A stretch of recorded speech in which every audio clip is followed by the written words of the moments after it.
always felt that Atalanta was a bit of a stalking horse, and you're waiting for England. I've been waiting all summer for English clubs to make a move for this guy, and now it's happened.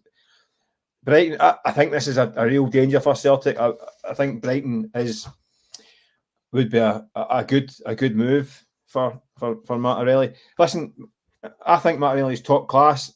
Can he? How far can he go? Where does he go?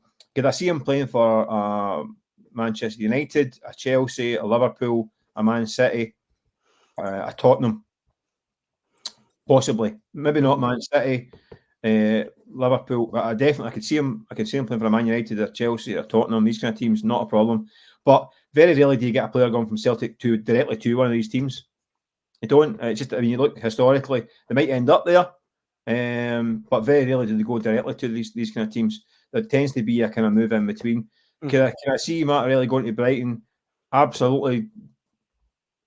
Producing the goods down there, yes, and then in 2 seasons moving to a Tottenham or a Man United, absolutely, absolutely. You look at a kind of James Maddison type figure, obviously up in Aberdeen, and although a couple of seasons ago, he was younger, right enough, but kicking on. So yeah, I can see it, but I think Brighton, with a club, play good football. Listen, they're nowhere near the same size of club as Celtic. We know this, right? It's in terms of fan base, history. All these things, Champions League, and all these things that Celtic bring, but it's still it's a good platform. Brighton, so they play football the right way.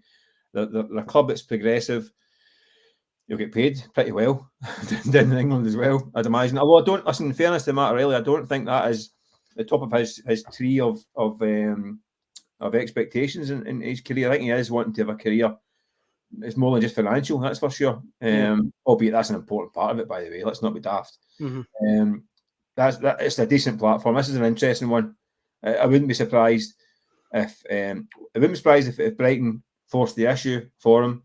I wouldn't be surprised if somebody else comes in as well from England and it forces it up. And Celtic are in a position now that I think they have to assume that he's going to be going. I think that's been the case for a while now, hasn't it? Let's not be silly here.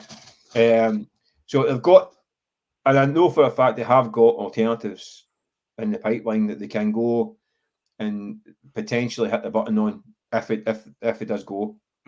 And I think we're close to the stage. I mean, I think a few fans are thinking Atalanta kind of bailed out at the weekend after pushing so hard or pushing hard, not just so hard, with the bids through the summer. But at no point was that a case of, right, that's it, he's staying for the rest of the season. I don't think anyone should have been sitting and resting the laurels with that one. No. But we'll see. The Ange one, the Tottenham one, always fascinates me. You know, if Ange Postecoglou's watching that, tell me he's not tempted to come in for a bid. But then again, O'Reilly, I think I'm right in saying am I right in saying there was murmurings that he didn't really enjoy playing under Ange as much as Rodgers? I don't know. I think he prefers Rodgers' more kind of personable style. Because Brendan Rodgers is more of a kind of he's more interested in people's personalities and he's a more kind of hands-on manager in terms of he gets involved with how players are, how they're feeling and all that stuff, and he talks to them. Whereas Ange Postecoglou had a more standoffish point of view. He was more kind of observer and kind of stepping in when he had to step in. So I think he likes the kind of more technical work he does with Brendan Rodgers. I think he appreciates the work Ange did with him. Speaking to Mattarelli, I think he appreciates the development he made under Postecoglou, but I do think he does like the Rodgers approach. I think it more suits him, and it's clear it suits him because his game is raised up the level again. I mean, I thought he was great under Postecoglou as well, but you can see it's kicked on another level last season, and this year he's come in this year just, I mean, yet again, just looks an absolute Rolls Royce at times. So I think it could be, unfortunately for Celtic fans, the time to say goodbye. But there'll be a hefty big check coming in Celtic's way, and then it's all be about using it in the final days of the window. And I've said it for weeks and weeks on here. I think they will. I mean, they eventually coughed up 9.5 or 8.5 million quid for Adam Eder, and I don't think they're done yet. Well, we've had plenty of comments on this subject as well. Kenny Todd watching live on Facebook. We don't need to sell. How does Matt feel? I think a lot of Celtic fans are kind of mentioning that he shows no sign of, itchy feet or wanting to get away. This one from Peter Mercado, again on Facebook, 40 million or nothing. No squabbling, it's 40 or nothing.